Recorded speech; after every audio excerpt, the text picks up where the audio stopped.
Bonjour à tous, bienvenue donc sur ce webinaire des matinales B2B organisées par Aressi et POCA. Donc quelques secondes avant de démarrer pour vous permettre de régler votre micro et faire en sorte que tout fonctionne bien pour vous et que ça soit dans des conditions optimales.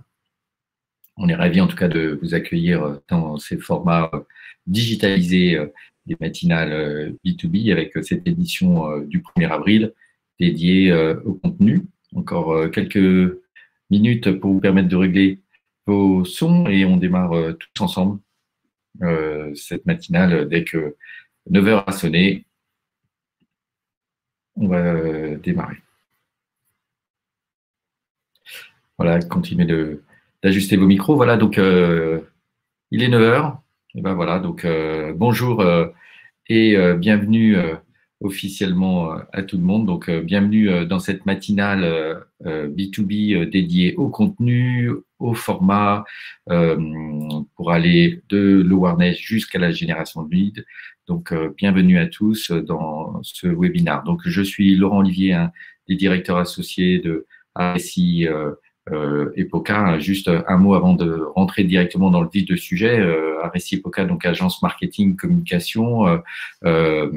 Aressi étant la branche B2B du groupe avec plus de 200 collaborateurs en tout et surtout un groupe dont l'énergie vient de 17 top managers, dont moi, voilà, tous engagés à côté de leurs clients, qui sont tous là tous les jours en permanence pour les alimenter et partager avec eux leurs projets. Donc, qu'est-ce qui nous distingue? Un peu notre vision du marketing et de la communication avec cette idée de faire converger les métiers, d'être agile en étant hybride, en étant capable de travailler de l'intérieur, de l'extérieur et de synchroniser tous les métiers, car l'orchestration est vraiment un élément clé, nous, on pense, dans notre métier. Voilà des exemples de clients dans différents univers avec lesquels on travaille toute l'année.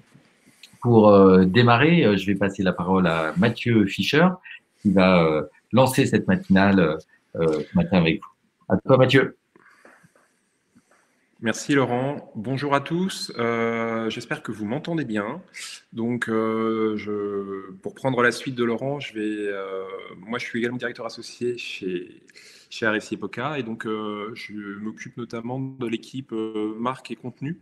C'est la raison pour laquelle je vais essayer d'animer, de piloter cette matinale et donc d'être un peu le monsieur loyal des échanges qui vont suivre. Alors, je ne serai pas seul pour cela, je suis accompagné par un certain nombre d'experts de l'agence et d'abord par Isabelle qui nous a fait la gentillesse de venir témoigner et d'apporter son feedback sur effectivement la stratégie de contenu qui a été mise en place pour la marque Hyundai. Alors, stratégie de contenu qui a démarré courant 2017. Donc, ce qui est assez intéressant, c'est qu'on va pouvoir un petit peu juger de ses effets sur le long terme.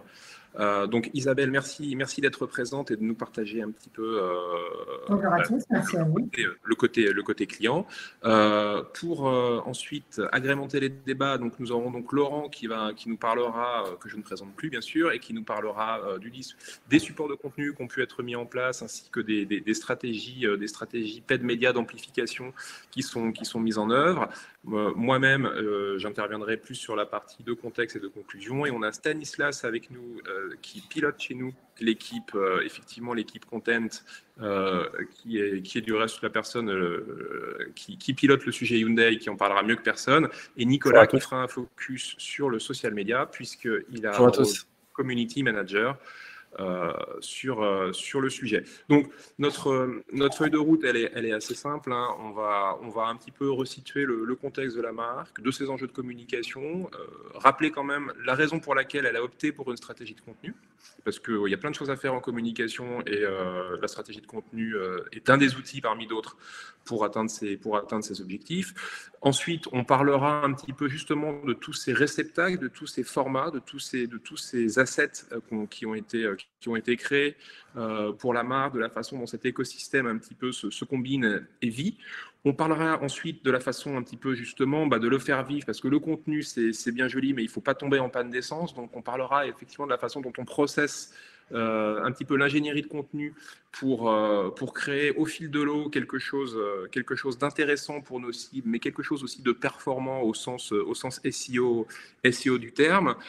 Nicolas interviendra pour nous parler de la façon dont ce contenu-là se prolonge en social media, en community management. Et enfin, Laurent viendra effectivement montrer l'amplification qui peut être obtenue grâce à des leviers paid média d'amplification. Cerise sur le gâteau, Stanislas enfin nous parlera de la façon dont certains contenus dédiés très spécifiques permettent de cibler des grands comptes, des cibles particulièrement stratégiques que sont les grands loueurs. Et donc je conclurai rapidement sur les résultats d'ensemble et les quelques facteurs clés de succès qu'on a identifiés, puisque c'est une opération qui pour l'instant fonctionne très bien. Voilà, et donc on va commencer avec Isabelle à déjà replanter un petit peu le décor. Isabelle, on va parler maintenant on va présenter la marque Hyundai sur son marché.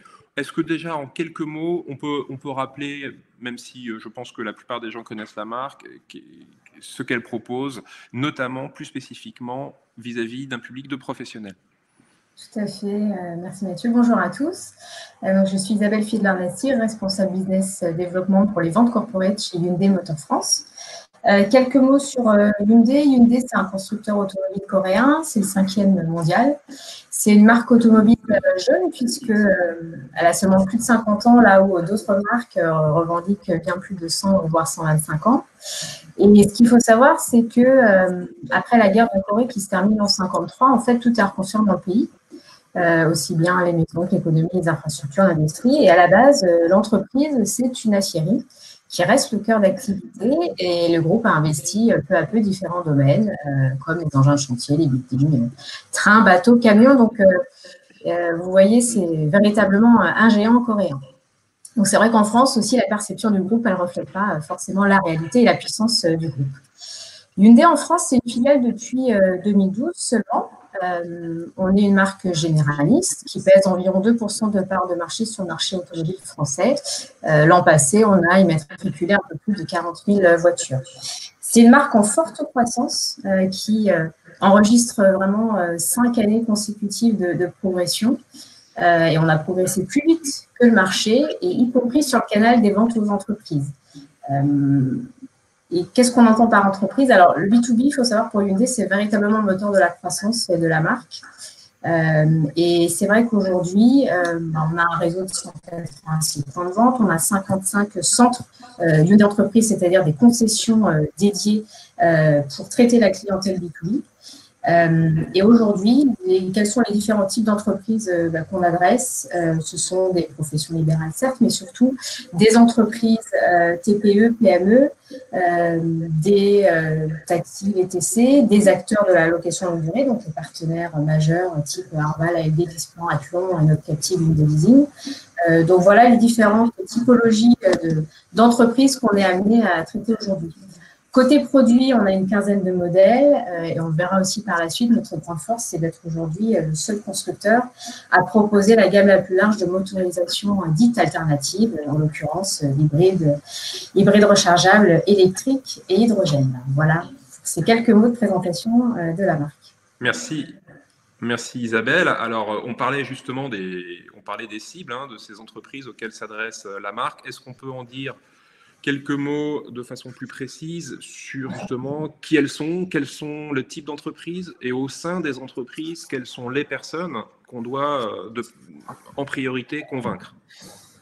Alors, nous, c'est vrai que naturellement, la cible des professions libérales est une cible naturelle et qui a été travaillée de façon naturelle auprès de notre réseau. Nous, ce qu'on souhaite, c'est vraiment s'adresser aux entreprises de proximité, aux TPE, PME, EPI et aux décideurs au sein de ces établissements en matière de gestion de parc automobile. Et donc, en fonction de la taille de l'entreprise, bien évidemment, le décisionnaire n'a pas la même fonction. Dans une petite entreprise, ça peut être un DG. Dans des plus grosses structures, ça peut être au niveau de la direction financière ou direction des achats ou ressources humaines.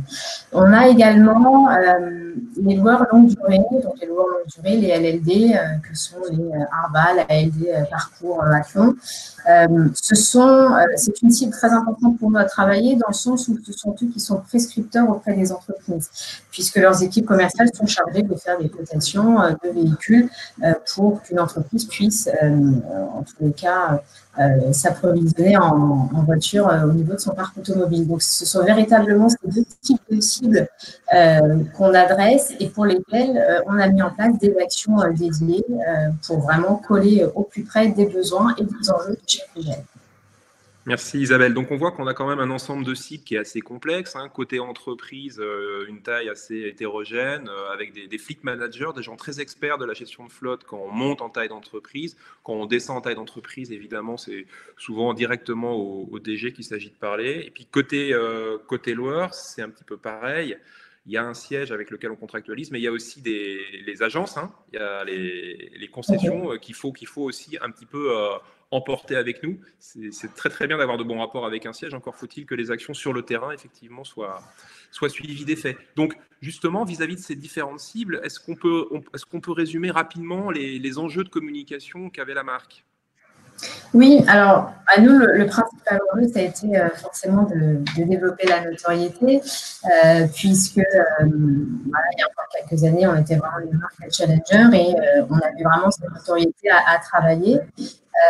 La notoriété de la marque, elle a progressé, donc on peut dire qu'on a relevé le défi. Et un autre défi qui en découle, c'est d'arriver à nous positionner comme une alternative crédible et durable par rapport à des constructeurs historiques que peuvent être Peugeot, Citroën, Renault, pour ne citer que les Français.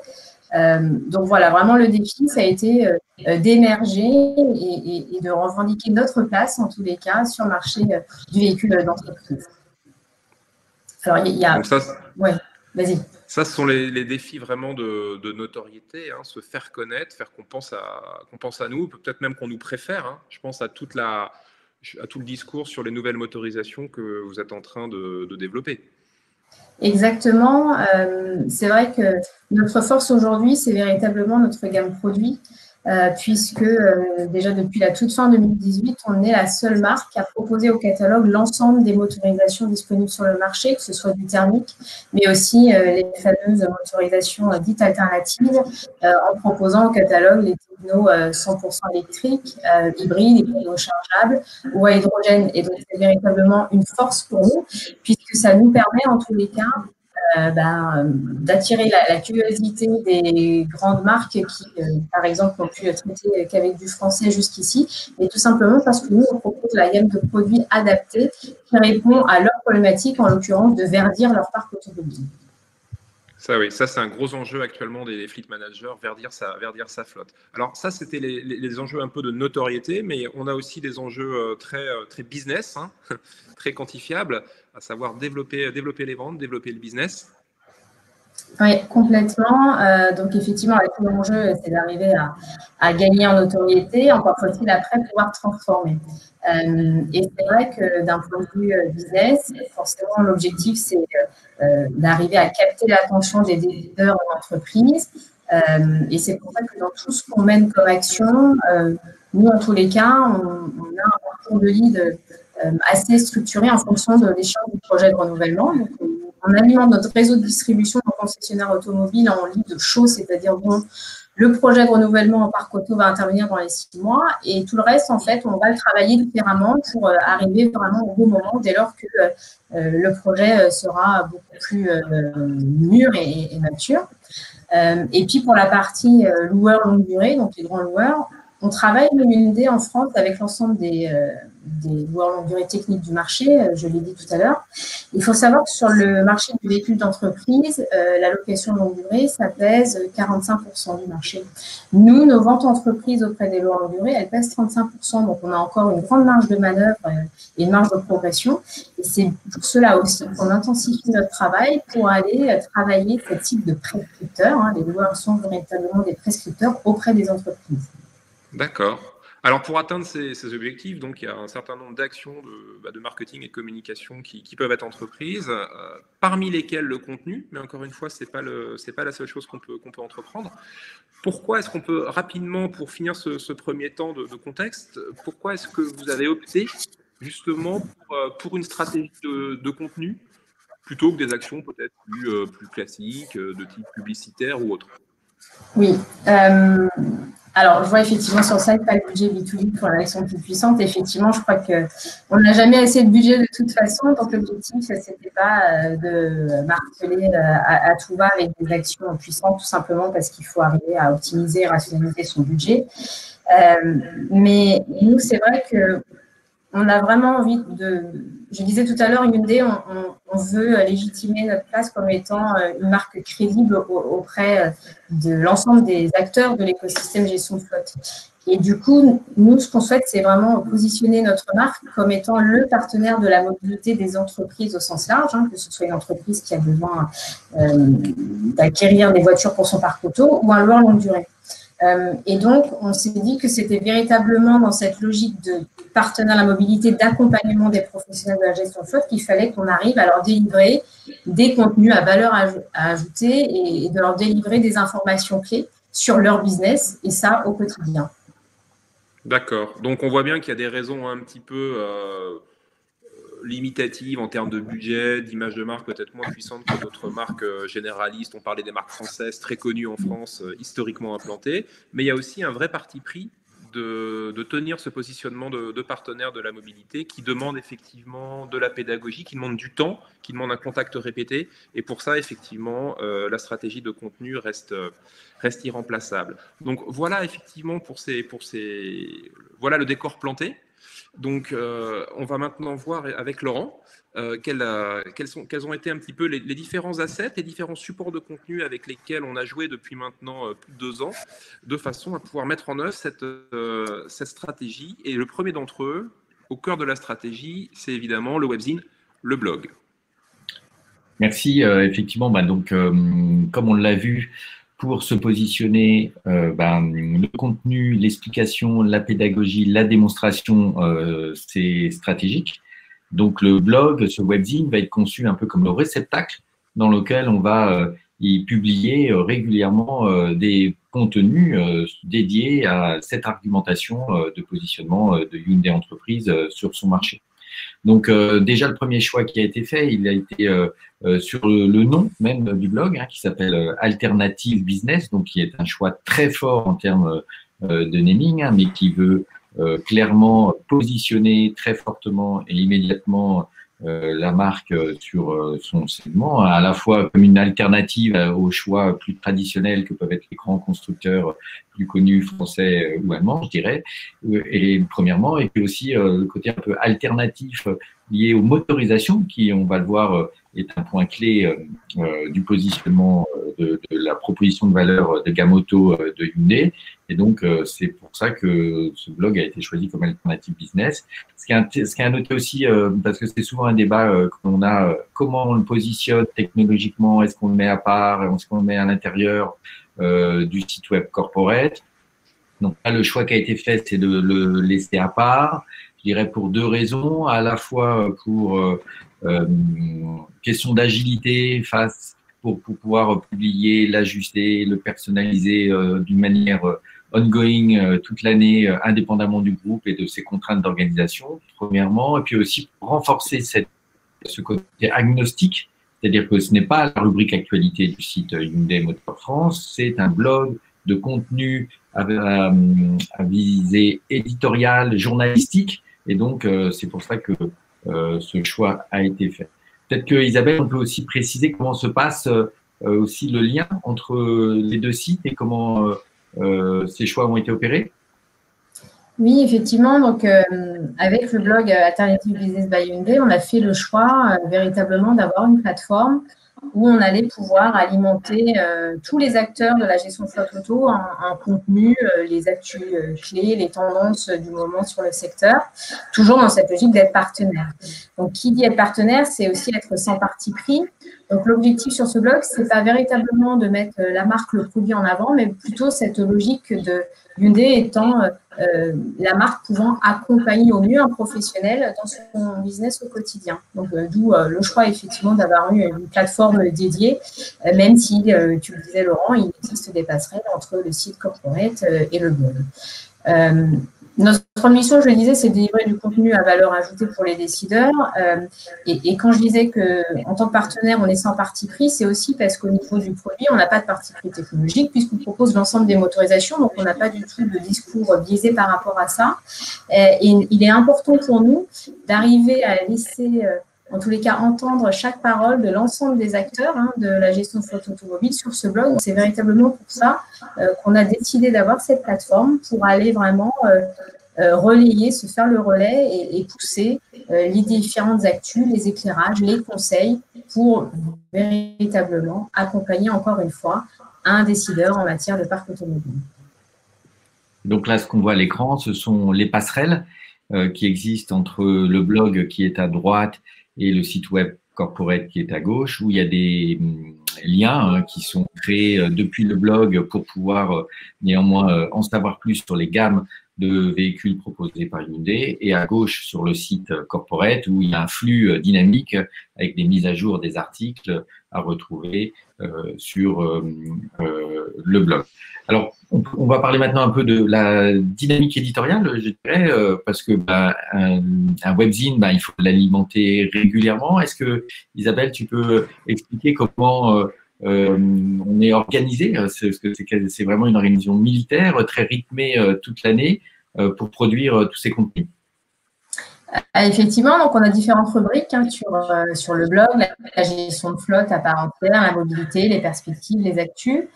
Et c'est vrai que ce qu'on privilégie, donc on publie 3 à 5 articles par mois, que ce soit de la curation, on le verra un peu plus tard, ou alors des articles en propre qu'on fait rédiger avec vos équipes de journalistes. Et l'objectif, véritablement, en tous les cas, c'est d'apporter du contenu, je le disais, à valeur ajoutée sur chacune des rubriques. Et ce qu'on privilégie aussi, c'est de laisser la parole à des experts. Donc, on fonctionne pas mal en mode interview d'experts pour aller créer de l'engagement, justement, auprès de notre audience sur le blog. On a également, en fin d'année dernière, lancé ensemble une nouvelle rubrique, une rubrique fiscalité. Il faut savoir que la fiscalité, c'est le nerf de la guerre pour un gestionnaire de parc automobile. Et voilà, compte tenu des dernières dispositions fiscales et réglementaires, ce n'est pas toujours évident de s'y retrouver.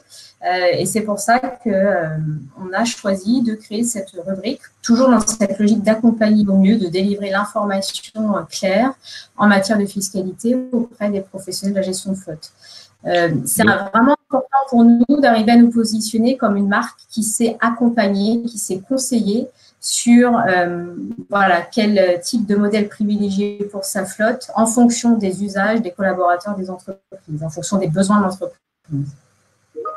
Donc, effectivement, c'est un équilibre permanent entre du contenu très expert qui va vraiment apporter des réponses très concrètes, très chiffrées, je dirais. C'est à la fois du contenu qui engage la communauté, donc par toutes ces interviews qui sont faites, et un dosage lié à Hyundai, parce que l'idée, c'est pas de faire une rubrique actualité propre à Hyundai, mais voilà, c'est en permanence de trouver ce juste équilibre qui apporte une vraie information au lecteur, qui lui permette de se dire que c'est un contenu vraiment exclusif qu'il ne va pas trouver ailleurs, et aussi anglais néanmoins, parce que à la fin, on cherche quand même à valoriser l'approche de Hyundai tout spécifiquement. Donc, ce qui est important, ces contenus, c'est qu'après, il y a toute une mécanique de diffusion. Ils ont aussi plusieurs vies, et on peut parler de la newsletter, qui est un élément très fort qui reprend en fait les meilleurs articles publiés de la période précédente. Et ce qui est intéressant ici, c'est que tout le travail qui est fait par rapport à la précision sur les contenus se retrouve dans les taux d'ouverture, qui sont incroyables pour des emails aujourd'hui, vu qu'on arrive jusqu'à 25-30% de taux d'ouverture. Donc, parce qu'il y a un travail qui est fait sur le ciblage, avec des segments identifiés, que ça soit un segment très général ou un segment plus spécifique sur les fameux loueurs, hein, je dirais les intermédiaires business que sont des Arval, des LeasePlan, par exemple, qui sont une forme qui représentent la marque auprès de leurs clients finaux. Et donc, c'est cette distinction entre les segments qui fait qu'on a des taux très forts dans l'ouverture des emails. Oui, c'est vrai que cette logique. Oui, donc cette newsletter, on la diffuse tous les 2 mois. C'est un autre levier digital qu'on actionne pour garder le lien avec nos contacts clés, garder le lien pour délivrer des informations sur la marque au niveau corporate, sur les produits bien évidemment, et puis aussi sur les sujets, tu le disais Laurent, qu'on diffuse et qu'on publie sur le blog Alternative Business. Deux types de newsletters, une qu'on adresse aux entreprises, donc aux chefs de parc, aux décideurs en entreprise, et une aux loueurs longue durée. Et toujours dans cette logique pour coller au plus près des problématiques, des enjeux et des besoins, c'est important pour nous d'avoir 2 versions dédiées, 2 versions qui collent vraiment avec le wording et encore une fois les réponses que chacune des cibles attend en matière d'accompagnement. Donc c'est pour ça qu'on a voilà, deux éditions bien distinctes. Et puis je dirais aussi que notre analyse, elle est très fine aussi au niveau de la version des loueurs longue durée, puisqu'on a créé différents segments pour aller suivre aussi les performances de chacune des newsletters auprès des différents loueurs longue durée. Donc, ce qui explique aussi sans doute cette analyse très fine, ce pilotage très fin, que les taux d'ouverture sont plutôt bons. Voilà.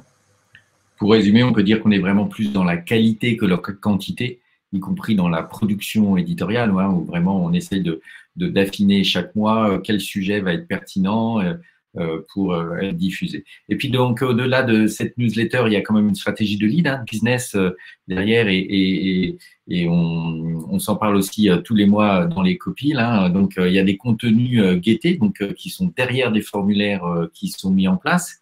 Et donc avec une stratégie là aussi de ne pas multiplier les contenus toute l'année, mais vraiment de se dire qu'à chaque fois, on fait un contenu à très forte valeur ajoutée et que c'est ce contenu qui va nous permettre d'attirer notre cible et notre écosystème pendant toute l'année. Donc, est-ce que tu peux, Isabelle, me raconter ce partenariat qui a été fait avec l'automobile entreprise, un titre de référence, et cette étude qui a été donc 2 rebonds sur 2 ans? Tout à fait. En fait, c'est vrai que depuis qu'on travaille ensemble, on s'est toujours dit, pour aller capter du lead et des nouveaux contacts, il va falloir qu'on puisse proposer des livres blancs.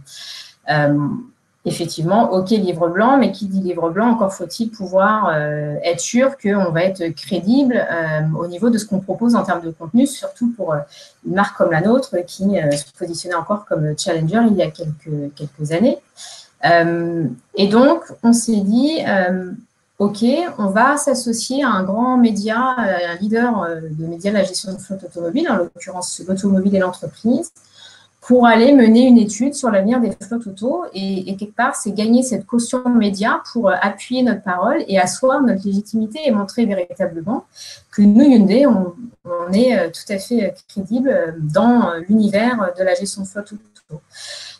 Donc, c'est pour ça que j'avais choisi de pouvoir m'appuyer sur un magazine leader de la gestion de flotte. On a mené cette étude qui nous a permis de tirer des chiffres clés, des tendances, des grands enseignements pour ensuite éditer un e-book donc sur l'avenir des flottes auto, un e-book qu'on a complété donc des chiffres de l'étude, mais aussi d'interviews d'experts, donc toujours dans cette logique d'aller chercher les bons conseils des acteurs clés, des experts dans leur domaine. Et donc, tu le disais, Laurent, c'est effectivement privilégier le quali plutôt au quanti, mais voilà, toujours soucieux de délivrer quelque chose qui va vraiment apporter un plus dans le quotidien d'un décideur, d'un gestionnaire de parc auto ou même d'un loueur longue durée. Donc, il faut savoir qu'en plus, un professionnel en gestion de flotte, il est beaucoup plus guidé par le rationnel que l'émotionnel. Donc, c'est important de délivrer de l'information claire, précise sur les grands enjeux auxquels il fait face en fait au quotidien. Donc, ce qu'on voit à l'écran, hein, c'est en haut, effectivement, les résultats un peu bruts de l'étude qui ont été publiés. Et effectivement, en dessous, un e-book donc, qui permet d'expliquer, de mettre en perspective et qui effectivement a engagé la communauté via ces différentes interviews qui étaient réalisées. La même stratégie est appliquée au fil des années. Et donc, 2020, on va coller à la priorité de l'année qui est liée à tous les enjeux fiscaux auxquels doit faire face un chef d'entreprise et un gestionnaire de flotte, liés aux différentes taxes et contraintes donc mises sur les véhicules thermiques, et donc l'incitation à passer à des gammes plus éco-responsables, on va dire, et donc avec la gamme Blue Drive chez Hyundai. Et donc avec ces deux outils, est-ce que tu peux nous parler de ces deux outils proposés cette année au téléchargement? Oui, alors je parlais tout à l'heure de la fiscalité et je disais que c'est le nerf de la guerre, et au-delà des différentes dispositions qui peuvent évoluer d'une année à l'autre au niveau de la loi de finances, dans l'automobile, on est impacté par l'introduction d'une nouvelle norme d'homologation qu'on appelle WLTP, et qui fait que forcément, ça change la donne au niveau du taux d'émission de CO2 des voitures affichées au catalogue. Pourquoi ça a une incidence dans le quotidien d'un gestionnaire de parc? C'est qu'il faut savoir qu'une entreprise, elle doit s'acquitter d'une taxe sur les véhicules de société qui est indexée en fonction du taux de CO2. Donc, vous imaginez des grilles de malus complémentaires, on va dire, donc de TVS en fonction du taux d'émission de CO2. Et pour un gestionnaire de parc, il y a différents critères qui doivent rentrer en ligne de compte avant même de faire son choix de véhicule pour sa carte policy. Donc, comme on s'y retrouvait avec une réglementation qui évolue en permanence, des grilles qui évoluent même en cours d'année, comment choisir la bonne motorisation pour véritablement être sûr qu'au niveau du coût de détention, je vais réussir quand même à l'optimiser. C'est véritablement le quotidien d'un gestionnaire de parc auto, et c'est pour ça que tout le long dans notre logique d'accompagnement, il nous est apparu nécessaire d'éditer une fiche récapitulative sur la fiscalité qui va être proposée là dans quelques jours en téléchargement. Donc, un support, oui, mais avec toutes les informations clés, encore une fois, pour qu'un professionnel puisse travailler au mieux au quotidien et s'y retrouver, y voir plus clair.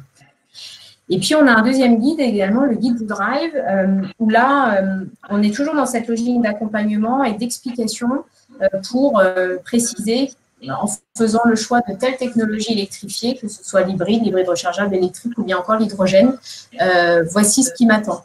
Donc, c'est un guide très pédagogiquement qui va permettre, en tous les cas, de pouvoir expliquer chez Hyundai quels sont l'ensemble des technos électrifiés qu'on propose, comment ça fonctionne et à quoi s'y a. De nouveaux supports très bientôt proposés effectivement en téléchargement. Merci Isabelle. Donc, on voit qu'on a quand même pas mal de contenu, pas mal d'assets avec lesquels on peut jouer. Il y a une rythmique, il y a une volumétrie. Il faut qu'on ait une régularité, c'est important. Il faut aussi qu'on soit pourvoyeur de beaucoup de valeur ajoutée. On en parlait notamment avec les documents à télécharger. Donc tout ça, c'est quand même un certain défi. Un défi en termes de production d'abord. Il faut tenir ce rythme, avoir la ressource. C'est aussi un défi en termes de performance, parce que ça sert à rien, effectivement, de créer tous ces contenus si personne les lit, personne les trouve. Donc il faut évidemment qu'on soit SEO performant. Et de ces problématiques de production, c'est maintenant Stan qui va nous dire deux mots, en nous parlant un petit peu donc de la façon dont cette production s'organise. Effectivement, bonjour à tous. Donc tout d'abord, effectivement, la création de contenu nécessite un process assez structuré. Vu le nombre d'articles qu'on produit chaque mois, je pense qu'en amont, ce qui est très important, c'est les comités éditoriaux. Pourquoi? Parce qu'avec Isabelle et les équipes, on a des remontées terrain qui nous permettent d'axer un peu la création de contenu. On a une veille du secteur qui est faite aussi bien par nos équipes que par nos journalistes. On a différents événements, par exemple des événements lourds à longue durée sur lesquels on peut intervenir, agir, créer du contenu. Et enfin, on a les différentes attentes des consommateurs. On l'a bien vu juste avant avec le guide Blue Drive. Donc, je vous présente un peu le process, mais je pense que tout le monde doit le connaître. Donc, des comités éditoriaux où on propose des sujets, des angles, des propositions d'interview. Enfin, ces sujets sont validés, ils sont rédigés par nos journalistes spécialisés. Donc ça, je pense que c'est une grande force d'Arecis, c'est qu'en fonction de chaque type d'article, on a des interviews, on interviewe soit des personnes et on a des journalistes spécialisés qui rédigent. Enfin, sur chacun des articles, et ça c'est la force d'un blog et surtout la force d'un récit, c'est une repasse SEO par les équipes, histoire que cet article il ne soit pas perdu dans le flot d'articles, on va dire, du web, mais vraiment qu'il remonte en termes de référencement naturel, les allers-retours de correction et les posts pour mise en ligne avec la création de vignettes aussi bien à utiliser sur le blog, mais aussi à utiliser pour une diffusion organique et paid, on le verra après. Ça, c'est la première partie. La deuxième partie qui est importante, effectivement, et ça, Isabelle l'a déjà bien précisé, c'est le choix de l'incarnation. Donc, typiquement, on voit bien là, à travers les différents contenus qu'on cherche à avoir des interviews d'experts qui n'appartiennent pas à la marque Hyundai, hein, comme on peut le voir. Donc, effectivement, si on regarde ici, on a Gilles Langlois, donc qui est directeur marketing des cartes de paiement chez Total. On va avoir Patrick Martonelli, par exemple, pour Orange, qui est un directeur innovation projet chez Orange. On a aussi fait le choix d'intervenir et de faire interviewer, pardon, Alain Guillemet et Philippe Ambron, experts en gestion de flotte pour Aficar et le cabinet Olson. Et enfin, des articles liés, comme on l'a déjà précisé bien avant, avec les loueurs longue durée. Et donc ici, on a vu avec Arval, donc toutes ces propositions d'interview sont soumises à Isabelle avant rédaction. C'est vrai qu'on est vraiment dans une logique de partenariat. On travaille étroitement avec les équipes d'RSI, on échange, on se donne les petits tuyaux, effectivement, les articles qu'on verrait bien, en tous les cas, à la une du blog. Et comme tu le disais, Stanislas, privilégier l'interview d'experts, c'est toujours le moyen pour nous, en tous les cas, de laisser la parole à l'ensemble des acteurs de la gestion de flotte auto en prenant à chaque fois un référent qui va nous permettre, en tous les cas, de délivrer du contenu, des conseils au quotidien. Alors, est-ce qu'on peut faire un petit focus maintenant sur justement la performance au sens SEO du terme? Encore une fois, les beaux contenus, c'est top, mais encore faut-il qu'on les trouve. Effectivement, donc c'est tout le but du blog, c'est de ramener du trafic naturel et surtout du trafic qualifié, histoire que nos cibles aient du contenu à forte valeur ajoutée. Donc ce contenu, il doit être utile pour nos cibles au quotidien. Donc voilà, là par exemple, on a pris l'exemple du dossier fiscalité qui a été publié et qui est mis à jour régulièrement, donc qui a été publié début 2020, lié aux nouvelles normes WLTP. Donc cette rédaction a été optimisée SEO, histoire qu'il remonte dans Google et au niveau du référencement naturel. Donc pour ça, je vous passe un peu le détail, mais bien remplir les balises, une rédaction optimisée SEO par nos rédacteurs, un maillage des pages en interne, histoire de créer un petit cocon sémotique autour de cet univers lié aux nouvelles motorisations et même aux motorisations thermiques. Et enfin, je pense que la force, si je prends l'exemple de ce dossier fiscalité, ça a été avoir créé un dossier fiscalité par type de motorisation, histoire de nous permettre de remonter en référencement naturel. Donc, c'est pour ça que vous voyez sur la première capture qu'il y a différents onglets liés à chaque motorisation, donc électrique, hydrogène, hybride rechargeable, et on n'a pas oublié, bien sûr, parce que c'est très important, les motorisations thermiques, donc essence et diesel. Et enfin, vous pouvez le voir sur la page de droite, on vous a présenté un exemple. Donc, c'est la page, c'est le dossier fiscalité électrique, où on présente en différents points les avantages au niveau fiscaux, mais voilà, les bonus-malus, la TVS additionnelle, etc. Et alors, j'accélère un petit peu parce qu'on a un timing qui file. En termes de résultats, si effectivement on fait quelques requêtes tests, on s'aperçoit que finalement nos contenus remontent. Effectivement, c'est le but du référencement naturel. Hein. Donc, si on voit bien, sur 3 requêtes sur 4, donc fiscalité hydrogène, fiscalité hybride et fiscalité hybride rechargeable, on arrive entre la position 1 et 3 de Google. Donc, comme quoi, le référencement naturel, ça fonctionne quand c'est bien fait. Eh ben, super. Merci beaucoup Stan. On va un petit peu parler maintenant de la façon dont ces contenus effectivement se diffusent et rayonnent aussi en étant diffusés sur les plateformes de social media. Donc pour ça, j'ai Nicolas qui va un petit peu nous éclairer en nous parlant justement de la diffusion en social media. Tout à fait. Effectivement, on a dans la diffusion de nos contenus, on a vraiment attaché une importance à l'équilibre des types de contenus. Et notamment, on peut le voir ici sur la partie B2B. qui est entre 60-70% selon ce qu'on va avoir comme actualité aussi, le type de contenu créé sur le blog, et également toute la curation, on en parlera par la suite. Et bien sûr, on garde une part quand même aussi dédiée à la partie RH et RSE, et évidemment corporate et produits. Peut-être qu'Isabelle, tu veux rebondir sur la stratégie. Voilà, en fait, c'est vrai que nous, chez Hyundai, on a un parti pris fort sur LinkedIn, puisque beaucoup de marques privilégient une communication marque-employeur sur LinkedIn. Nous, on a fait le choix, en tous les cas, de relayer majoritairement des contenus B2B ayant trait à la gestion de flotte automobile. Donc, c'est un choix fort. Mais notre stratégie, c'est véritablement sur LinkedIn d'arriver à fédérer une communauté de décideurs flotte pour, là encore, leur délivrer des infos clés au quotidien. Donc, c'est pour ça que le parti pris, c'est 60-65% de contenu B2B, un peu d'actu corporate et produits, bien évidemment, et un peu de RH pour Hyundai en France. Donc ça veut dire que tout contenu qui est produit, diffusé sur le blog, on va le retrouver, utilisé également, diffusé en social. Également, et oui, effectivement, le but, c'est vraiment de pouvoir valoriser cette expertise, tout le travail finalement qu'on a fait via le contenu, si c'est moins bien diffusé, ou en tout cas la forme aussi compte beaucoup.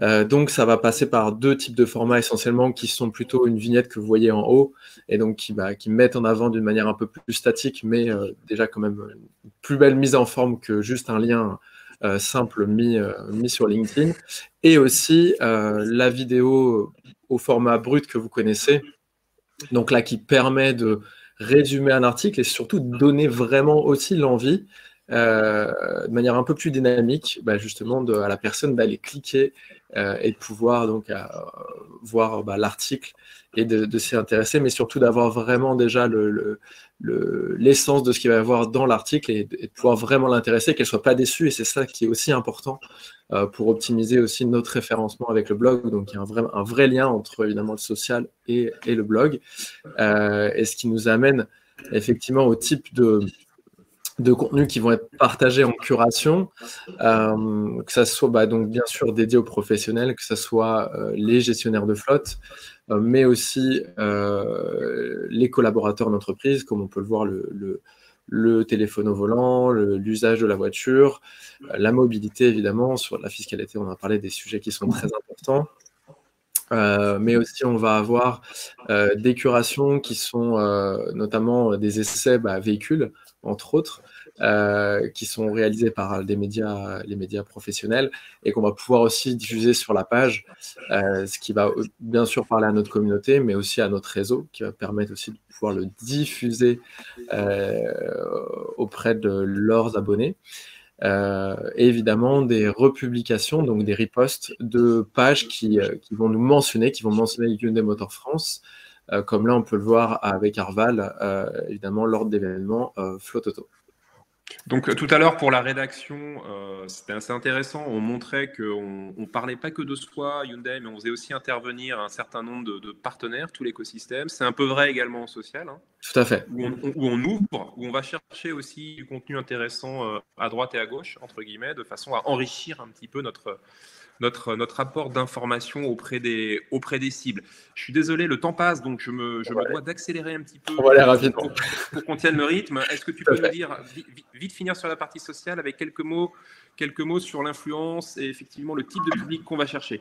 Effectivement, là, vraiment le plus important, c'est d'aller créer une communauté d'influenceurs au sens large, que ça soit en lien avec la marque, que ça soit en lien effectivement avec les ambassadeurs clients qui, eux, justement, vont pouvoir aussi parler des produits et de leur usage au quotidien, et c'est surtout ça qui est important pour un professionnel. Évidemment, après, les experts du secteur qui vont parler pour nous, et c'est le point qui est important là, c'est avec l'algorithme aussi, encore une fois, c'est que du fait d'avoir aussi ces influenceurs, ça va pouvoir permettre de rayonner, puisque vous le voyez dans votre fil d'actualité, la place donnée aux pages par rapport aux personnes, la place donnée aux personnes est beaucoup plus importante. Donc c'est vraiment ça, cette stratégie d'influence important et qui se voit dans nos résultats. Donc ce qu'on a pu remarquer, comme sur d'autres réseaux, c'est qu'on a une baisse des impressions depuis quelques années, et donc on a bon, pour aller vers un format paid, clairement, le but finalement et surtout le succès de notre stratégie, ça a été vraiment de garder une attention forte grâce au contenu, grâce aux interactions, et donc ce qui a augmenté clairement notre taux d'engagement. Et évidemment, le fait d'avoir dynamisé cette communauté et toutes ces interactions, ça nous a permis de multiplier par 4 la taille de notre communauté et surtout une communauté de qualité. Et c'est pour ça qu'on surveille notre audience. Et là, je vais laisser plutôt Isabelle en parler un petit peu plus. Effectivement, là, si je regarde les chiffres à mars, on a plus de 5300 abonnés au compte LinkedIn. Donc, tu disais une communauté multipliée par 4 depuis 2017. Effectivement, c'est bien d'augmenter le nombre de followers, de faire grossir la communauté, mais quelle est-elle, cette communauté? Et forcément, pour nous, le point important, c'est de voir d'où proviennent ces abonnés. Donc, on le voit, ils proviennent majoritairement du secteur automobile. Alors, c'est bien et pas bien. C'est bien parce qu'effectivement, au sein du secteur auto, il y a les loueurs longue durée qui sont les premiers prescripteurs auprès des entreprises pour le B2B. Mais il y a forcément aussi nos camarades néanmoins concurrents ou les grands acteurs de la distribution auto. Et tout l'enjeu, c'est d'arriver à faire diminuer cette part d'abonnés automobiles, mais pour aller gagner des abonnés décideurs, des industries autres que l'auto, pour aller les toucher dans d'autres univers. Et donc, c'est pour ça qu'on suit vraiment de manière très fine cette évolution et que toutes les actions qu'on mène, c'est dans le but d'arriver à faire grossir la communauté des univers autres que l'automobile. Donc, bons indicateurs quantitatifs, on voit que la communauté augmente, on voit qu'elle s'engage plus, et puis aussi qualitatif, puisqu'on voit qu'on va chercher les bonnes personnes et pas seulement quelques concurrents en mal de veille. Donc, bravo au social. Et est-ce que on a vu quand même que LinkedIn, même si on diffuse en organique, il a un petit peu tendance à diminuer le reach au fur et à mesure du temps, d'où cette importance de prolonger. Et en paid, c'est aussi un petit peu leur objectif. Est-ce que Laurent, tu peux en 3 minutes nous résumer les prolongements paid mis en œuvre pour Hyundai? Oui, donc effectivement, pour faire un peu contrebalancer le reach naturel en baisse sur LinkedIn, c'est clair qu'il faut compléter par du paid média. Et donc là, on va se donner 2 objectifs. Le premier objectif qui est un objectif un peu de fil rouge en continu, de s'assurer une visibilité des postes les plus importants, on va dire, du mois. Donc là, c'est un travail aussi qu'on fait au comité éditorial avec Isabelle et tous ensemble de sélectionner ces 2 postes. Et puis, il y a un deuxième objectif qui est plutôt stratégique en termes de business, qui est vraiment là d'aller générer non pas simplement des clics, mais vraiment générer des formulaires, et donc de l'engagement vraiment plus chaud sur la téléchargement typiquement d'e-book, l'étude qu'on a vue tout à l'heure, avec des formats plus adaptés à cette stratégie-là, comme ce carrousel associé par exemple à Lead Gen Form. Donc là, Isabelle, on répond vraiment à cette double stratégie qui est de faire en sorte que nos articles soient vus et que l'on engage clairement les prospects, parce que clairement, c'est un objectif important. Tout à fait. Là, l'enjeu, c'est d'arriver à capter des nouveaux contacts B2B. Et donc, ça, on le fait en poussant justement sur LinkedIn des contenus en téléchargement. On l'a vu, le livre blanc, l'étude, ou très bientôt la brochure de Drive. Et c'est important pour nous d'aller capter des nouveaux contacts. Alors, pour autant, on n'aura pas qualifié quel est leur prochain renouvellement. Ce sont des leads froids, mais qu'on va, on verra par la suite, nourrir dans un parcours de nurturing digital pour aller justement essayer de convertir de plus en plus. Et là, tu peux aussi nous expliquer le ciblage, parce qu'il y a 2 cibles spécifiques qui sont identifiées et targetées. Effectivement, alors je le disais, il y a forcément des décideurs d'entreprise qui vont peser dans le choix de véhicules pour la carte politique d'entreprise, mais il y a surtout les loueurs du marché. Vous les voyez là ici à l'écran. Et pour nous, c'est important d'aller pour chaque loueur adresser les équipes commerciales et leur pousser des contenus sur la marque pour qu'ils puissent mieux nous connaître.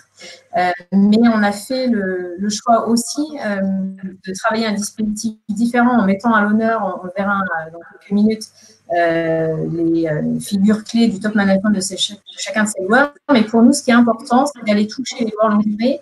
Je le disais, ils sont prescripteurs auprès des entreprises. Ce sont eux qui font les cotations de véhicules auprès des entreprises. Donc, pour nous, c'est important d'aller cibler ces populations-là sur LinkedIn de manière très fine. LinkedIn le permet, on a cette chance-là. Voilà, donc effectivement, nous, on a une équipe dédiée à LinkedIn. Comme on fait que du B2B chez RSI, c'est vraiment un média très stratégique. Et donc, on voit bien que finalement, on n'a pas une stratégie sur LinkedIn, mais on a vraiment des micro-stratégies qui correspondent chacun à un objectif avec des petits bassins de population, mais auxquels on adresse vraiment un contenu très spécifique. À côté de LinkedIn, il y a néanmoins d'autres stratégies médias que tu peux peut-être nous présenter aussi, Isabelle. Oui, mais c'est vrai qu'on a souhaité compléter finalement par des opérations médias pour élargir notre périmètre, faire monter un peu la notoriété aussi. Et c'est pour ça qu'on s'appuie là encore sur une petite quantité de médias, mais des acteurs clés, des médias leaders sur leurs univers respectifs, en l'occurrence NetMedia, chef d'entreprise, et puis l'automobile et l'entreprise. Toujours voilà, pour gagner un peu en auto, pour montrer quels sont les avantages finalement de la gamme de produits Hyundai. Et puis, évidemment, c'était le moyen de pousser ces fameux contenus en téléchargement sur les différentes landing pages qui nous ont dédiés dans le cadre de cette opération. Alors, j'ai dit au tout début de cette conférence qu'on était dans une organisation presque militaire, hein, mais notamment aussi parce qu'on suit des KPI très précisément. Chaque mois également, ils sont pilotés et donc on est incentivé, je dirais, à atteindre ces objectifs. Hein, donc, c'est important dans une stratégie de contenu pour aussi assurer sa pérennité, de pouvoir prouver au management que la dépense, elle est utile, hein, concrètement, certes, dans le positionnement, mais aussi à la génération d'engagement. Donc, on le voit à gauche, les leads générés par LinkedIn spécifiquement, au centre, les leads générés via le blog directement et par tout le travail qui est fait naturellement par le SEO, et aussi à droite par les dispositifs médias. Comment ça se passe peut-être, Isabelle, dans la justification des KPI et du ROI à ton management? En fait, c'est vrai que nous, notre stratégie pour générer du lead, on actionne différents leviers. Donc, tout ce qui va être lead show, c'est-à-dire ton projet de renouvellement en parc automobile va intervenir dans les 6 mois. On a des équipes, un call center qui qualifie ces projets-là. Et ces leads-là, ces lead shows sont déversés directement auprès de nos concessionnaires. Donc, c'est un peu à la manière de ce qu'on a mené ici avec chef d'entreprise, automobile entreprise. Dès lors que le projet était dans les 6 mois, on a délivré ces leads à notre réseau de distribution. Pour le reste des leviers qu'on actionne ensemble, ce sont des leads plus froids parce que soit le projet de renouvellement va au-delà de 6 mois, soit on n'a pas encore pu le qualifier. Et c'est tout l'enjeu à travers les actions qu'on mène sur LinkedIn, sur le blog et tous les contenus en téléchargement qu'on propose, c'est d'arriver à nourrir d'informations sur la marque et peu à peu à aller détecter ce projet de renouvellement si tant est que la personne est bien décisionnaire. Donc, c'est vrai que c'est différents leviers actionnés pour générer du lead plus ou moins chaud, mais quand bien même le lead est froid, ça participe en tous les cas à faire grandir la notoriété et à asseoir notre position sur le marché du véhicule d'entreprise. Donc, en fait, on voit que toutes ces actions s'inscrivent en fait pour construire un chemin, un digital journey, comme on dit. Et notamment, ça va jusqu'à l'emailing qui va nous permettre de nurturer, faire en sorte que ces leads froids, on les accompagne dans la réflexion, parce qu'un cycle de vente d'une auto, ça peut être plusieurs années, hein, parce que on n'en change pas, même si le véhicule est super, même si on a un problème de fiscalité, c'est quand même des décisions d'équipement lourd. Donc, est-ce que tu peux nous expliquer un peu ce qui a été fait en termes de mécanique de nurturing avec ces emailing? Alors, effectivement, donc je le disais, on délivre à nos concessionnaires, à nos distributeurs automobiles que des contacts chauds dont le projet de renouvellement va intervenir dans les 6 mois. Dès lors que le projet est au-delà de 6 mois, on va le garder au chaud et on va le mettre dans la boucle lead, dans la boucle d'un parcours nurturing digital. Donc, on a une série d'emailing qui vont nous permettre de garder le lien avec ce lead et le lead, lui, de garder le lien avec la marque.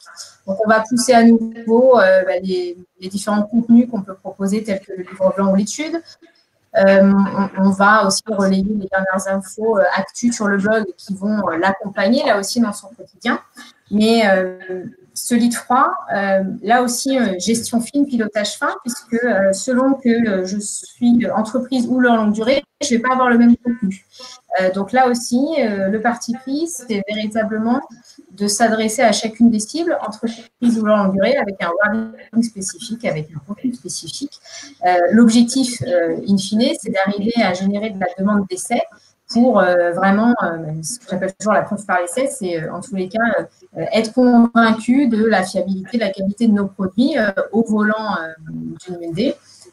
Et ça, c'est aussi bien valable pour une entreprise, un décideur en matière de parc auto qu'un loueur longue durée qui va vouloir aussi mieux connaître le produit parce qu'il est le premier ambassadeur finalement du produit dès lors qu'il fait une cotation, ou bien proposer un essai pour le compte de ses clients. Donc, c'est grâce à ce parcours, en tous les cas, qu'on arrive, encore une fois, à s'adresser de manière très fine à chacune de nos principales cibles. Et alors donc merci Isabelle pour rebondir sur cette finesse et le fait qu'on justement on arrive à personnaliser un petit peu nos messages en fonction de notre cible. Est-ce qu'il s'agit d'une entreprise, d'un fleet manager, d'un DG, est-ce qu'il s'agit d'un loueur? On va finir sur un exemple qui est l'exemple le plus personnalisé qui soit, puisqu'en fait c'est une production de contenu qui est faite de façon même partenariale en s'associant à chaque fois avec un loueur. Et donc Stanislas, est-ce que en 1 minute 30 chrono, tu peux nous parler rapidement de ces petites approches qu'on pourrait qualifier de micro ABM? Bien sûr. Donc, pour les différents grands loueurs du marché, on a décidé de créer du contenu coproduit. Donc, vraiment, l'idée, c'est incarner et d'interviewer donc les différents responsables. Ici, typiquement, on interroge sur cet article Hyundai Arval Christophe Delivet, le directeur général des solutions SME chez Arval. Donc voilà, ça c'est une première stratégie. Mais effectivement, après cette création de contenu, qu'est-ce qu'on en fait? Donc, vous voyez sur la partie de gauche, on a le contenu qui est créé et diffusé sur le blog. Ensuite, on va passer à Nicolas qui vous en a parlé un peu avant pour qu'il le diffuse en organique. Mais aussi, une autre stratégie, c'est ce qu'on vous a présenté un peu avant, c'est de réaliser des relais post sponsorisés en paid media, où effectivement, comme le disait Laurent, on va avoir des petits bassins de population, mais on va cibler, effectivement, on va pousser ce contenu auprès des commerciaux et des équipes de chez Arval. Et enfin, la dernière utilisation de ce contenu, c'est donc quand une personne a téléchargé un contenu, on va pouvoir le remarquer avec son URL ou en tout cas son adresse email. Et enfin, lui repousser du contenu assez fréquemment et dont aussi lui repousser l'interview, typiquement entre Hyundai et Arval à travers un email. Donc, un petit dispositif qui est très personnalisé, puisqu'on coproduit et qu'effectivement, on diffuse ensuite en organique ou en payant auprès d'un réseau de façon très ciblée. Et puis, deuxième intérêt, c'est que c'est quelque chose qu'on peut industrialiser d'un loueur à l'autre. Exactement. On l'a fait pour tous les grands loueurs du marché. En tout cas, les interviews, donc vous pourrez les retrouver directement sur le blog. Donc, les interviews pour Arval, LeasePlan, ALD, OneLease, Alphabet. Mais aussi, ce qui était intéressant, c'est qu'on n'interroge pas que les grands du marché, mais on interroge vraiment tous les loueurs. Donc, ça aussi, c'était une belle stratégie, histoire de recueillir un peu les différentes attentes et les différents points de vue des différents loueurs. Donc voilà, merci. C'est vrai que c'est une action clé pour nous, cette action digitale push auprès des loueurs longue durée et ça nous permet aussi de gagner en visibilité auprès des équipes commerciales de chacun de ces loueurs longue durée. Merci. Et donc, je suis allé un petit peu vite pour la fin, je suis désolé, mais on court un petit peu après le temps puisqu'on n'est pas loin des 10 heures fatidiques. Il faudra peut-être répondre quand même à quelques questions. En conclusion, et je pense que c'est surtout là-dessus, Isabelle, aussi qu'il faut t'entendre. Donc, la conclusion, c'est quand même qu'on a des bons chiffres. On le voit, les indicateurs sont à la hausse. Complètement. En fait, la stratégie digitale, c'est vraiment le principal pilier de notre plan marketing B2B. C'est une stratégie qui porte ses fruits, qui a permis d'accompagner la croissance de la marque sur le canal des ventes aux entreprises. On le revoit ici, depuis 2014, les ventes B2B ont été multipliées par 4 et en grandissant et en menant cette stratégie digitale, on a permis d'accompagner cette croissance de la marque en France. La communauté LinkedIn, elle aussi, a grossi. Elle a été élargie au-delà de l'auto. Donc, clairement, c'est un succès. C'est une stratégie payante puisqu'elle porte ses fruits assez rapidement. On l'a dit tout à l'heure, le cycle de vente en B2B, c'est un cycle long. C'est valable aussi dès lors qu'il s'agit de réfléchir en tous les cas à réorganiser sa carte policy. Donc, c'est parce qu'on a bien travaillé en 2017 qu'on vend des voitures en 2020. En tous les cas, ça participe, ça contribue voilà, à améliorer la notoriété, à faire connaître la marque. Voilà. Et donc, alors effectivement, on s'est interrogé quand on fait le bilan d'un cas, un bon bilan en l'occurrence, on se demande toujours qu'est-ce qui a fait que ça a marché. Quels sont les facteurs clés de succès? Alors, je voulais en partager 3. Il y en a peut-être d'autres, mais qui me semblent être les trois principaux. Ce matin, je vais rapidement les énoncer. Le premier, je pense que c'est le temps long. Et ça, il faut vraiment le garder à l'esprit. C'est propre à l'ensemble des stratégies de contenu, pas que B2B de reste. C'est-à-dire que c'est des stratégies, encore une fois, qui mettent du temps. Il faut diffuser son contenu, il faut le temps qu'on nous trouve. On peut avoir des accélérateurs médias, comme on l'a vu, mais il faut le temps de remonter en SEO, le temps d'installer sa légitimité, de monter en notoriété. Les stratégies de contenu, je le disais sur le ton de la blague, mais c'est effectivement mis en œuvre en année 0 et ça porte souvent ses fruits plutôt en année 1. Donc, il y a cette maturation, ce temps qu'on s'est laissé, qui explique aujourd'hui, à mon avis, le succès. Le deuxième facteur explicatif, c'est... On l'a vu, tout le travail sur le SEO. Alors, il n'y a pas de secret. Des contenus, aussi beaux soient-ils, s'ils ne sont lus par personne, ils ne font pas le job. Donc, on l'a vu, si on fait quelques requêtes tests, on voit qu'on remonte bien. Et ça, c'est vraiment au cœur de la réussite. Et puis, un dernier sujet qui est, Laurent parlait d'organisation militaire. Je vais dire rigoureuse. En tout cas, un pilotage qui est très fin, qui est vraiment à la semaine, ou peut-être même parfois au jour le jour. C'est-à-dire, vous voyez là des captures d'écran qui sont justement des extraits de nos fameux dashboards qu'on partage avec Hyundai, où on voit bien le recensement des posts qui marchent, des posts qui ne marchent pas, donc qui organisent la stratégie de diffusion. Et je finirai là-dessus. Ce que vous voyez là en bas, ce sont des KPI avec en vert lorsque l'objectif est atteint, donc en termes par exemple ici d'audience, etc., et en rouge lorsque l'objectif n'est pas atteint, ou orange lorsqu'il est presque atteint. Donc voilà un petit peu les facteurs explicatifs du succès du point de vue un peu de l'agence, de l'opérateur. Et peut-être, Isabelle, que pour finir, et ça sera le mot de la fin, tu peux nous parler un petit peu des perspectives et de la façon dont on prolonge et on enrichit pour les mois à venir. Effectivement, donc forcément, la vidéo prend de plus en plus de place partout. On est confrontés, nous tous, au quotidien, dans tout ce qu'on consomme sur les plateformes sociales. La marque a, à mon avis, en avant des vidéos tutos pour expliquer, en l'occurrence, notre technologie Bluelink, qui est une technologie de télématique embarquée, donc de connectivité, pour justement faire en sorte que les consommateurs, qu'ils soient particuliers ou professionnels, puissent s'approprier les technos. On vient tout juste aussi, et je vous invite à venir les visionner sur notre compte YouTube Hyundai France, publier une web-série pour accompagner, là encore, tout le monde sur comment je peux m'approprier et mieux comprendre comment fonctionne l'électrique.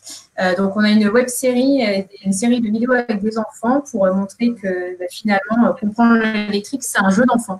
Avec Hyundai, on a également des capsules B2B, on va vous orienter B2B dans ces petites vidéos très ludiques. L'objectif, c'est vraiment de casser les idées reçues, lever les freins avec ces vidéos. Et voilà, c'est une petite pointe d'humour en tous les cas. Je vous invite à venir découvrir aussi sur YouTube. Donc, en tous les cas, ce sont des formats, les vidéos qu'on va intensifier et publier. Et puis, peut-être aussi, et en tous les cas, le contexte nous fait réfléchir à ce genre de dispositif, passer aussi à des micro-événements en mode virtuel, toujours dans cette logique d'accompagnement des professionnels de la gestion de flotte autonome. Voilà. Merci beaucoup Isabelle pour ce mot de la fin. Alors en plus c'est super parce que comme il nous reste effectivement à peine quelques minutes pour les questions-réponses, je vois que tu as déjà répondu par anticipation à l'une de nos questions qui était est-ce que le format vidéo est un format en vogue? Est-ce qu'il a des retours intéressants en termes de contenu? Donc, je vais apporter quelques mots et puis nos experts compléteront. Le format vidéo, oui, la réponse est oui en termes d'engagement, etc. On s'aperçoit que c'est évidemment très performant. En social media, dans un flux, c'est quelque chose qui émerge. On le voit bien en termes de performance. Si vous voulez, la difficulté, de mon point de vue, qui est le point de vue de la content factory, de la capacité à produire, c'est qu'il faut trouver le bon équilibrage entre la qualité d'un contenu engageant et aussi sa capacité à produire de façon régulière. Donc, il ne faut pas ruiner ses efforts pour un long métrage, c'est un petit peu dommage. Donc, pour tenir la cadence, d'où l'exemple pour tenir la cadence, je disais, de ce qui est fait pour justement Hyundai, avec, rappelez-vous, ces petites vidéos qui viennent un petit peu, c'est des petits formats très simples à produire, à la brute, qui vont permettre un petit peu de mettre en image les grands enseignements d'un article. Il y avait l'exemple de la fiscalité tout à l'heure qu'on mettait sur un slide. Donc, la vidéo, je dis oui, mais je dis à savoir doser, à savoir échelonner, de façon à ne pas s'épuiser sur quelques contenus stars et à perdre la cadence. Je ne sais pas si… Répondre à une autre question. Je peux répondre à une question sur pourquoi le choix du blog plutôt que le landing page.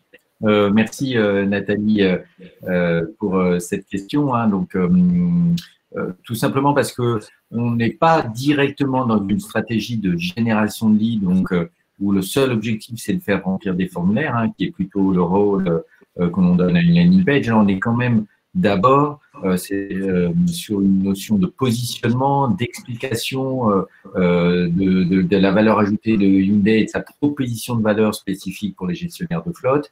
Donc, on a besoin d'installer la marque dans le temps et donc sur un espace éditorial où les gens vont pouvoir lire plusieurs articles.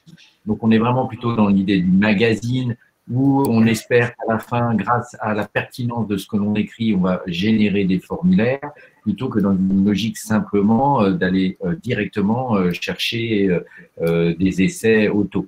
Et d'ailleurs, on s'est tout de suite dit qu'on n'y arriverait pas directement si on n'a pas d'abord expliqué pourquoi une idée, notamment pour les gestionnaires de flotte, a une vraie proposition de valeur. Et juste si je peux rajouter un petit mot, effectivement, une landing page, le but, c'est de convertir, d'avoir un taux de conversion très haut, donc on va mettre le moins de contenu possible, tandis que sur un blog où on va pousser des articles, le but étant effectivement de se faire référencer, où là on va avoir un nombre de mots, vu qu'effectivement Google prend en compte les mots, beaucoup plus grand. On a quelques questions, Stan, pendant que tu parles, c'était ton sujet, sur un petit peu la volumétrie de production justement pour Hyundai, le nombre d'articles par mois, le nombre d'articles, de contenus poussés dans chaque e-news. Est-ce que tu peux nous donner un ordre de grandeur de ce qui est de l'effort fourni? Alors, on s'est défini comme objectif par mois de 4 articles minimum sur le blog, donc ce qui revient quand même à un article par semaine, donc il faut que la cadence de production soit élevée. Et effectivement, vu qu'on a une newsletter qui est envoyée tous les 2 mois, je vous laisse faire le calcul, mais effectivement, on a en moyenne 8 articles diffusés dans cette newsletter bimestrielle. Voilà, donc il y a quand même une cadence qui est bien tenue. Ça répond en partie seulement, mais on n'ira pas plus loin, à une question sur le budget que j'ai vu passer, qu'il faut bien garder en tête. Alors, on ne peut évidemment pas donner le budget ici pour des raisons de confidentialité évidentes, mais j'enchaîne entre la volumétrie et le budget. On voit bien que ce sont des dispositifs qui sont quand même des dispositifs avec une certaine itération, avec une régularité, et donc même si c'est quelques milliers d'euros par mois, etc., il ne faut pas oublier qu'il faut multiplier ça par 12 ou par 11 si on se repose un petit peu l'été, et que donc au final, c'est quand même des budgets, souvent les budgets contenus sont des budgets quand même significatifs, si on veut tenir cette fréquence vraiment régulière, si on veut cet effet SEO avec un blog bien nourri. On peut faire des one-shots, des opérations spot en paid média avec un beau contenu, mais c'est une autre histoire. Là, on parle vraiment d'une stratégie inbound marketing au sens où tout notre contenu va nous permettre de remonter et d'être trouvé naturellement. Complètement, et je dirais juste que notre objectif, c'est d'avoir une stratégie durable dans le temps. Donc, voilà, d'où la nécessité de mettre en place des actions, des leviers dont on sait qu'on va pouvoir les tenir sur la durée pour que ce soit justement payant et que ça porte ses fruits. Et ce travail en vrai partenariat que moi, je peux témoigner avec le client, où on est vraiment en mode content factory, où on connaît nos objectifs à l'année et notre enveloppe budgétaire. Et notre objectif, il est en permanence, nous aussi, de l'optimiser, donc de réutiliser plusieurs fois un article, d'être malin dans les dispositifs, parce que c'est en optimisant ce budget qu'on aura toujours du budget pour faire autre chose et qui nous permettra encore d'aller plus loin dans l'atteinte des objectifs. Donc, ce travail un peu, ce que nous on appelle en content factory, où on se met un peu d'accord toute l'année sur combien va coûter un article, combien va coûter une vidéo, etc., nous permet à la fois d'être agile et de vraiment maximiser le budget. On sait qu'on ne peut pas dépasser cette enveloppe et donc il faut être malin pour atteindre les objectifs et les dépasser. on peut aussi peut-être répondre à une question sur le SIA. Oui, j'ai vu passer. Donc, c'est un peu la même réponse que je vais faire par rapport au landing page. On n'est pas du tout dans un dispositif où l'objectif est d'aller chercher des gens qui sont à la fin de leur cycle de réflexion et donc qui sont proches de l'achat. On est vraiment dans faire imposer la marque comme une alternative et par la pédagogie qu'on va avoir, convaincre de faire un essai. Mais on n'est pas du tout sur à simplement capter des gens qui cherchent une voiture et qu'on on est plutôt dans les flottes auto, dans des parcs significatifs, donc dans des dispositifs où il faut un peu de temps et donc du contenu. Et donc, ça permet aussi de répondre en même temps à la question de Maïwen sur l'audience restreinte ou pas. Ça va dépendre de vos cibles, ça va dépendre de votre produit. En tout cas, néanmoins, pour Hyundai, on connaît très bien nos cibles et du coup, on a décidé de cibler au niveau de la diffusion seulement aux personnes qui nous intéressent. Donc, effectivement, pourquoi payer pour un bassin de population très large quand on connaît nos cibles et notre audience? Merci Stan. Donc, je crois qu'on a répondu à la plupart des questions. Je suis désolé si on en a oublié. On pourra tout à fait continuer la conversation par la suite. Envoyez-les, on se fera un plaisir d'y répondre.